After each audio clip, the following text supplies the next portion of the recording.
The Truth About Jesus. Is He a Myth? By Mangasarian. Read by Stephen Collins. The Jesus Story, a Religious Drama.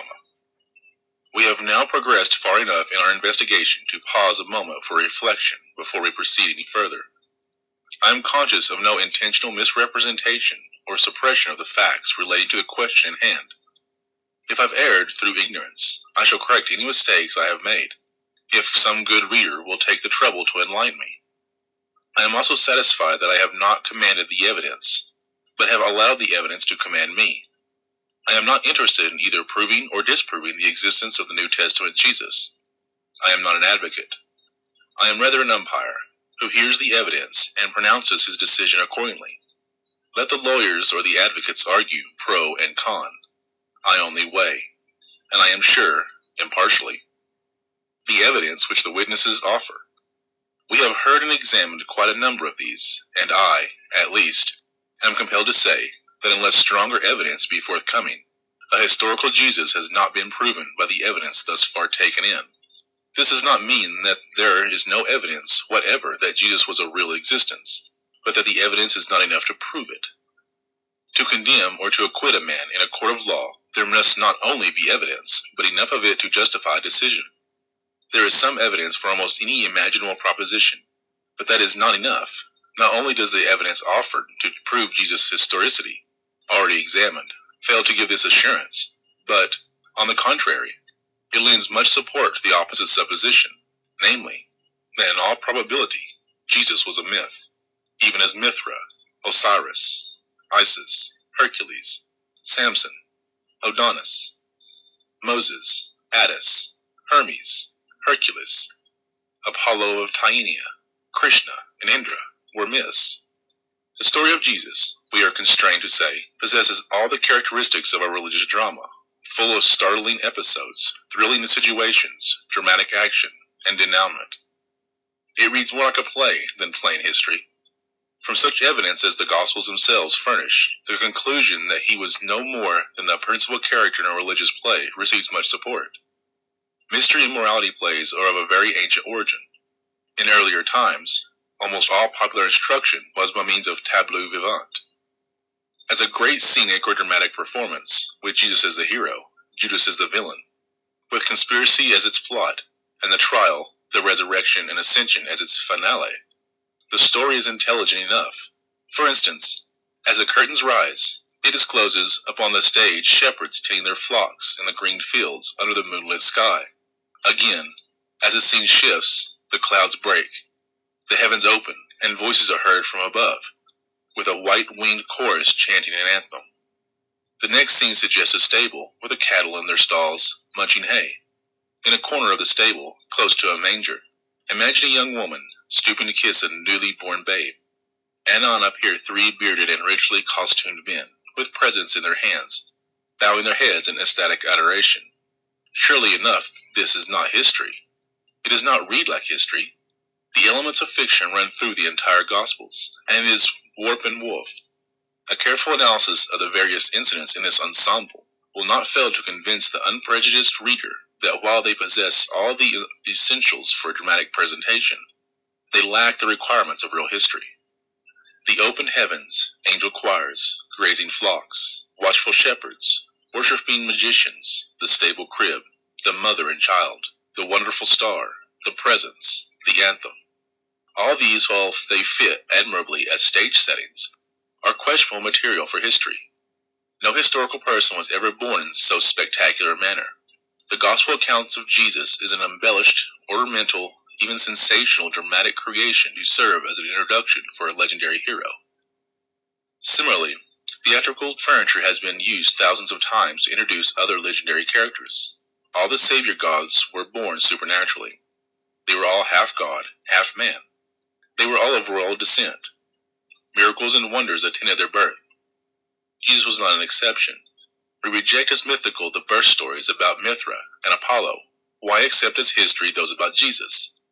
It rests with the preachers of Christianity to show that while the God-man of Persia, or of Greece, for example, was a myth, the God-man of Palestine is historical.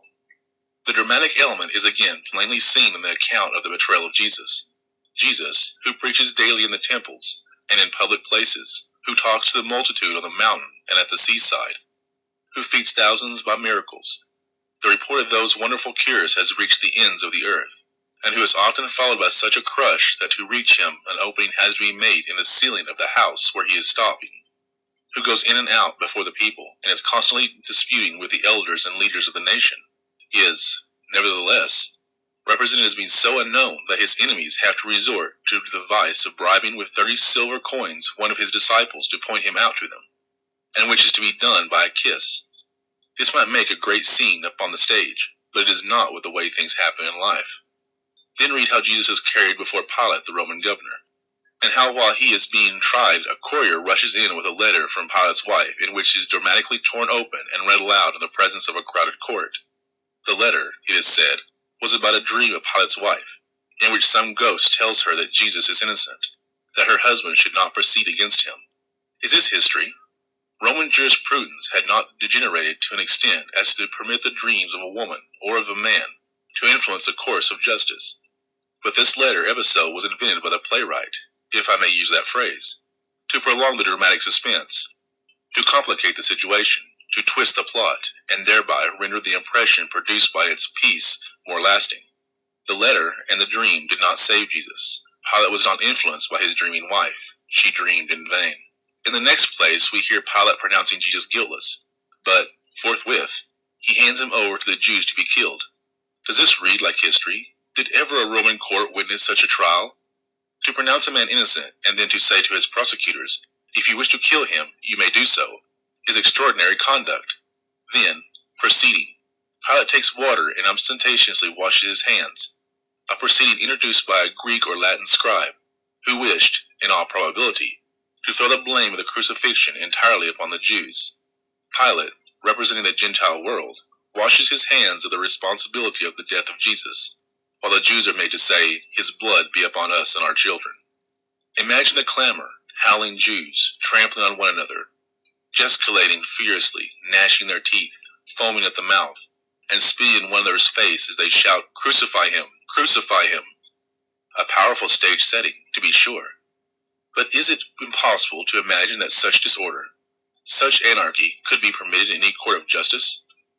But think once more of those terrible words placed in the mouths of the Jews, his blood be upon us and our children. Think of the people openly cursing themselves and asking the whole Christian world to persecute them forever. His blood be upon us and our children. Next, the composers of the Gospels conduct us to the Garden of Gethsemane, that we may see there the hero of the play in his agony, fighting the great battle of his life alone, with neither help nor sympathy from his distracted followers. He is shown to us there, on his knees, crying tears of blood, sobbing and groaning under the shadow of an almost crushing fear. Tremblingly he prays, let this cup pass from me, if it be possible. And then, yielding to the terror crowding upon him, he sighs in the hearing of all the ages, the spirit is willing, but the flesh is weak. Precisely the excuse given by everybody for not doing what they would do if they could. Now, we ask in all seriousness, is it likely that a God who had come down from heaven purposely to drink that cup, and to be the martyr savior of humanity, would seek to be spared the fate for which he was ordained from all eternity? The objection that Jesus' hesitation on the eve of the crucifixion, as well as his cry of despair on the cross, were meant to show that he was as human as he was divine, does not solve the difficulty. In that event, Jesus, then, was merely acting, feigning a fear which he did not feel, and pretending to dread a death which he knew could not hurt him. If, however, Jesus really felt alarmed at the approach of death, how much braver, then, were many of his followers who afterwards faced dangers and tortures far more cruel than his own.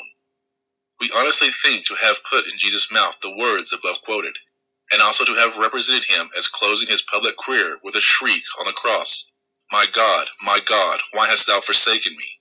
was tantamount to an admission by the writers that they were dealing with a symbolic Christ, an ideal figure, the hero of a play, and not a historical character. It is highly dramatic, to be sure, to see the sun darkened, to feel the whole earth quaking, to behold the graves ripped open, the dead reappear in their shrouds, to hear the hero himself tearing his own heart with the cry of shuddering anguish, my God, but it is not history. If such a man as Jesus really lived, then his biographers have only given us a caricature of him. How beautiful of some of the sayings attributed to Jesus, and whatever the source they may have been borrowed from, they are not enough to prove his historicity. But even as the Ten Commandments do not prove Moses to have been a historical personage, or the author of the books and deeds attributed to him, neither do the parables and miracles of Jesus prove him to have once visited this earth as a god, or to have even existed as a man. Socrates and Jesus. Compare the quite natural behavior of Socrates in prison with that of Jesus in the Garden of Gethsemane. The Greek sage is serene. Jesus is alarmed. The night agony of his soul, his tears of blood, his pitiful collapse when he prays, "If it be possible, let this cup pass from me."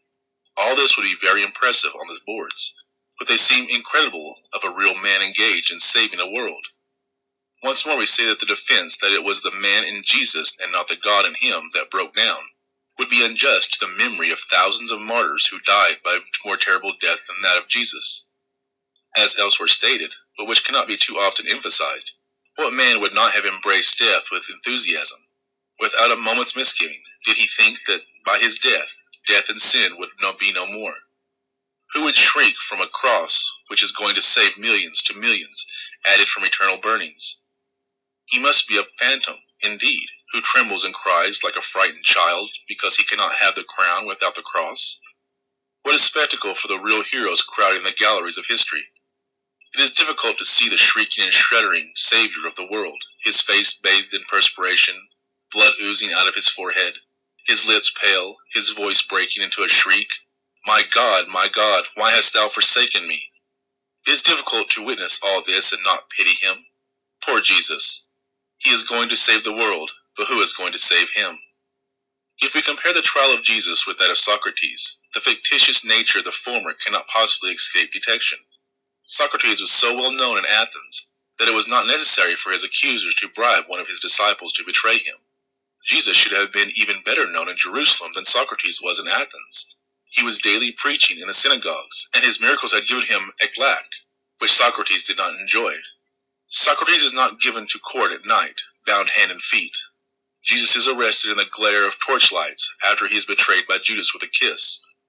Then he is bound and forced into the high priest's presence. All of this is admirable setting for a stage, but they are no more than that. The disciples of Socrates behave like real men. Those of Jesus are actors. They run away. They hide and follow at a distance. One of them curses him.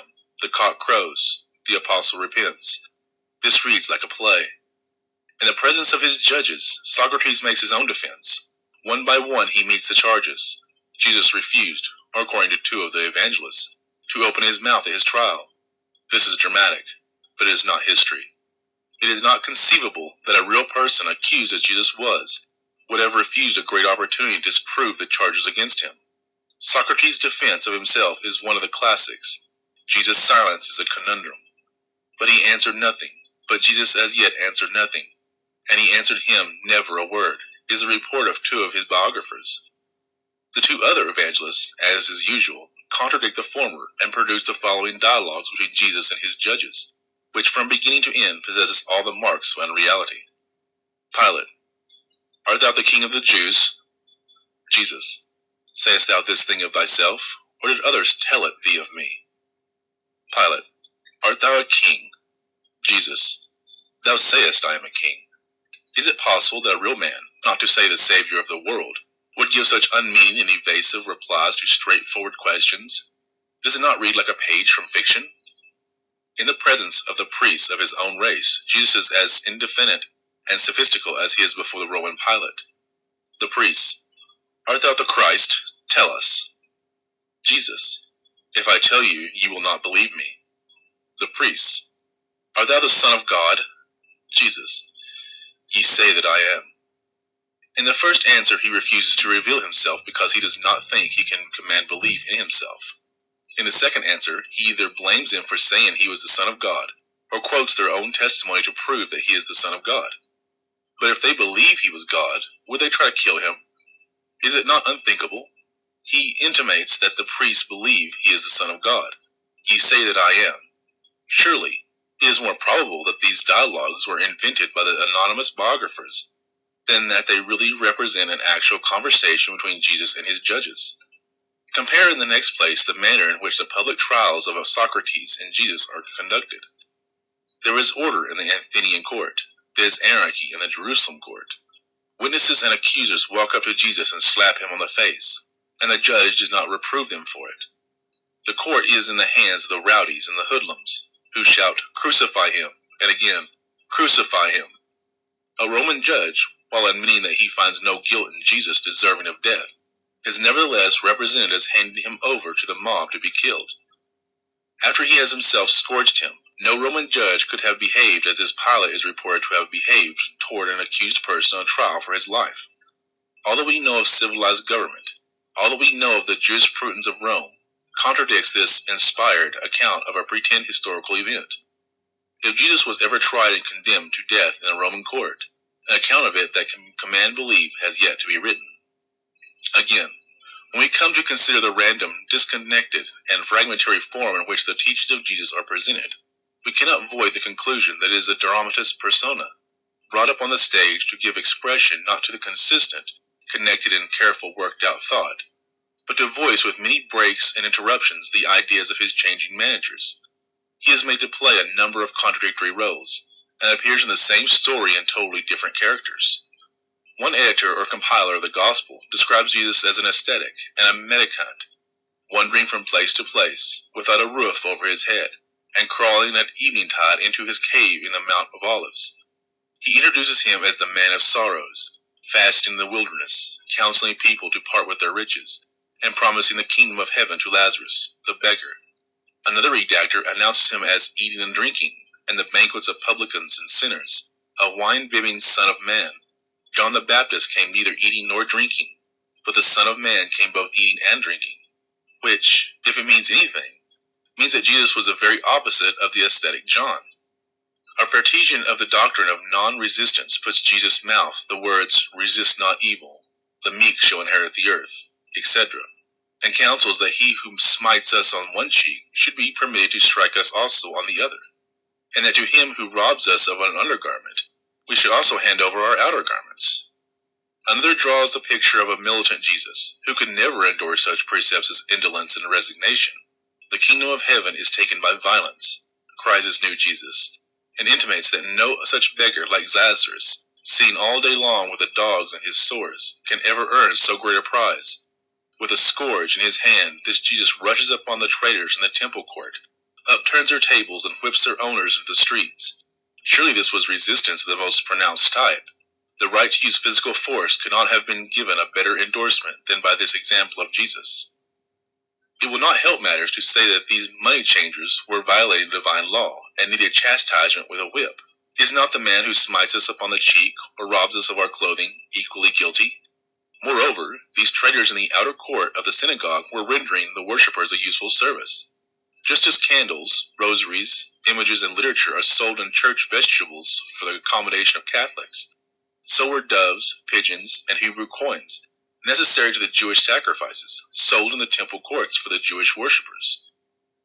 The money changers who supplied the pious Jew with the only sacred coin which the priest would accept was not very much less important to the Jewish religion than the rabbi. To have fallen upon these trades with a weapon, and to have caused them the loss of their property, was certainly the most inconsistent thing that a meek and lowly Jesus preaching non-resistance could have done. Again, one writer makes Jesus the teacher, par excellence, of peace. He counsels forgiveness of injuries, not 7 times, but 70 times that number, meaning unlimited love and charity.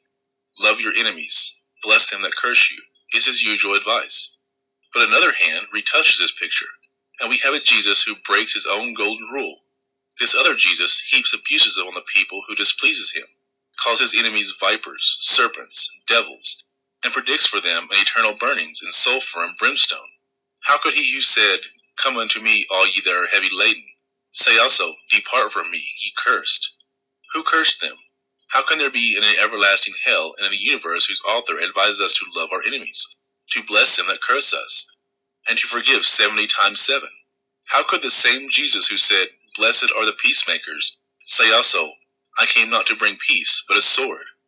Is it possible that the same Jesus who commands us to love our enemies commands us also to hate father, mother, wife, and child for his name's sake? Yes, the same Jesus who said, "Put up thy sword in its sheath," also commands us to sell our effects and buy a sword.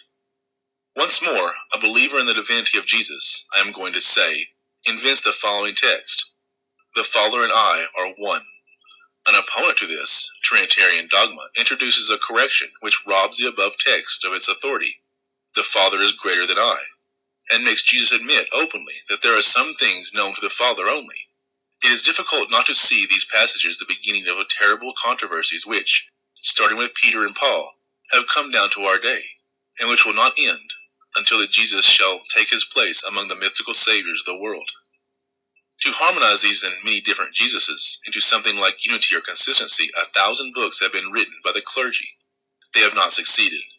How can a Jesus represented at one time as the image of divine perfection, and another as protesting against the being called good, for none is good save one, God? How can these two conceptions be reconciled except by a resort to artificial and arbitrary interpretations?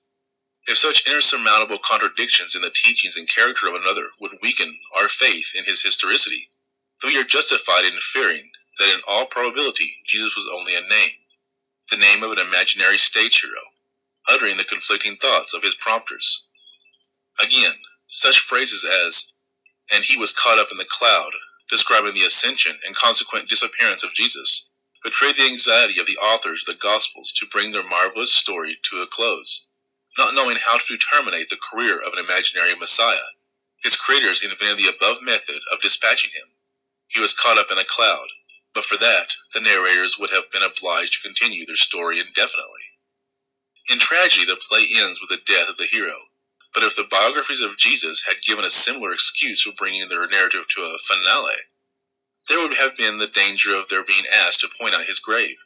He was caught up in a cloud, relieved of all responsibility to produce his remains if called upon to do so, and, at the same time, furnish them with an excuse to bring their story to a close. It would hardly be necessary, were we all unbiased, to look for any further proofs of the mythical and fanciful nature of the gospel narratives than this expedient to which the writers resorted. To questions, "Where is Jesus? What became of his body?" etc., they could answer, "He was caught up in a cloud." But a career that ends in the clouds was never begun on earth. Let us imagine ourselves in Jerusalem in the year 1 of the Christian era, and the apostles, as it is claimed, were proclaiming Jesus as the Messiah, crucified and risen, desiring to be convinced before believing in the strange story. Let us suppose the following conversation between the apostle and ourselves. We ask, "How long have you known Jesus?" "I have known him for 1 year, and I for 2, and I for 3. Has any of you known him for more than 3 years?" "No." "Was he with his apostles for 1 year or for 3? "For 1. "No, for 3. "Are you not certain, then, how long Jesus was with his apostles?" "No." "How old was Jesus when he was crucified?" "About 31. "No." "About 33. "No, he was much older, about 50. "You cannot tell with any certainty, then, his age at the time of his death?" "No." "You say he was tried and crucified in Jerusalem before your own eyes. Can you remember the date of this great event?" "We cannot." "Were you present when Jesus was taken down from the cross?" "We were not." "You cannot tell, then, whether he was dead when taken down?" "We have no personal knowledge." "Were you present when he was buried?" "We were not, because we were hiding for our lives." "You do not know, therefore, whether he was actually buried, or where he was buried?" "We do not." "Were any of you present when Jesus came forth from the grave?" "Not one of us was present." "Then, you were not with him when he was taken down from the cross. You were not with him when he was interred. You were not present when he rose from the grave." "We were not." "When, therefore, you say he was dead, buried, and rose again, you are relying upon the testimony of others?" "We are." "Will you mention the names of some of the witnesses who saw Jesus come forth from the tomb?" "Mary Magdalene, and she is here and may be questioned." "Were you present, Mary, when the angels rolled away the stone, and when Jesus came forth from the dead?" "No." "When I reached the burying place early in the morning, The grave had already been vacated, and there was no one sleeping in it. You saw him, then, as the apostles did, after he had risen? Yes. But you did not see anybody rise out of the grave. I did not. Are there any witnesses who saw the resurrection? There are many who saw him after the resurrection. But if neither they nor you saw him dead and buried, and did not see him rise, either, how can you tell that the most astounding and supposedly impossible miracle had taken place between the time you saw him last and when you saw him again, 2 or 3 days after?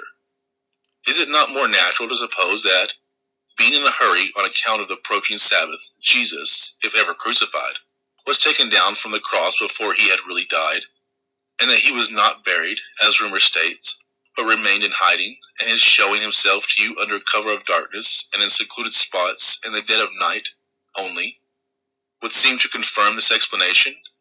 You admit also that the risen Jesus did not present himself at the synagogues of the people, in the public streets, or at the places of the high priest to convince him of his messiahship. Do you not think that if he had done this, it would have been impossible to deny his resurrection? Why, then, did Jesus hide himself after he came out of the grave? Why did he not show himself also to his enemies? Was he still afraid of them, or did he not care whether they believed or not? If so, why are you trying to convert them? The question waits for his reasonable answer. Why did not Jesus challenge the whole world with the evidence of his resurrection? You say you saw him occasionally, a few moments at a time, now here and now there, and finally on top of the mountain whence he was caught up in the cloud and disappeared altogether.